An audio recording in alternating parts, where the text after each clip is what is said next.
Yes, the problem with lockdown and closing schools for the most part, although they were open for vulnerable children and children of key workers, is that in essence we've had what I describe as the four horsemen of the education apocalypse galloping towards our young people in terms of mental health, educational attainment loss, loss of lifetime earnings and safeguarding hazards. And we now know that it isn't just 200,000 children that have been sent home because of COVID related issues. There's a separate 100,000 ghost children who barely returned to school at all since the schools were fully reopened. And this is incredibly worrying because we know that some of these children will be facing safeguarding hazards. Their whereabouts are not necessarily known by the relevant authorities. They could be facing, God forbid, domestic abuse, online harms. Some of them may be joining county line gangs. And these were the children that I was speaking about yesterday in the House of Commons. How on earth do we now locate these children, protect them, make sure that their needs are being met? Well, I think the government needs to do a lot more. I think they should be working with every local authority and school. There should be proper databases of all the children who've not returned to school since the schools were fully reopened. They need to then develop a programme of outreach, of engagement with the children and their families, and get these children back into school again.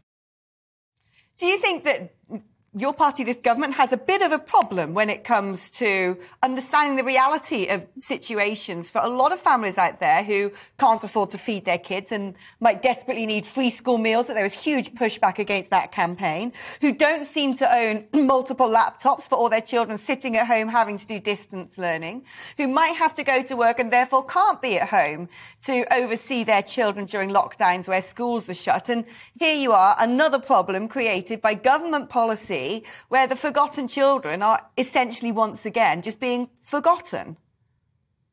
Well, I do think, although there was a battle, I do think the government did come up with hundreds of millions of pounds for children with free school meals, and millions of pounds were spent on laptops, but much more needs to be done. There's still a digital divide, particularly amongst disadvantaged pupils who don't have access to computers or tablets. But I absolutely believe that one of the biggest mistakes during COVID was to shut down these schools. Other countries in Europe did not do this. I think it's done untold damage to our young people in the ways that I described at the beginning of this interview. And that is why we have 100,000 children, ghost children, who have been in essence lost.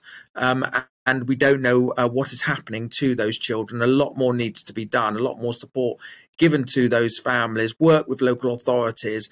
The school minister and the Secretary of State for Education should have databases on their walls in the Department for Education monitoring the schools and where these absent children are, and doing everything possible to get them back into school and get them learning again.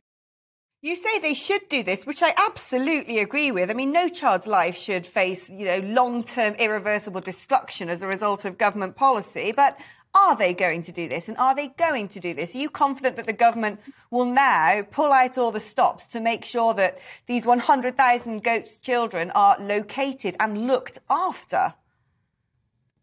Well, the Secretary of State, in his response to me in the House of Commons yesterday, said there was something that the departments were doing.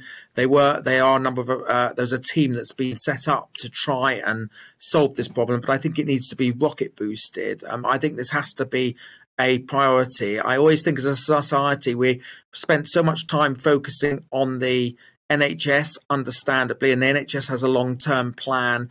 We focused on the economy, we focused on defence. I think now it's the time to focus on our children and education, because we are denying, if we don't get this right, we're denying the chance of millions of children to climb up that ladder of opportunity and get skills, jobs and prosperity at the top of that ladder. And we need to make sure that we help the most vulnerable children, those children who've fallen off that ladder, and get them climbing up again. And this should be a #1 priority, not just for the Education Secretary, but for the Prime Minister as well.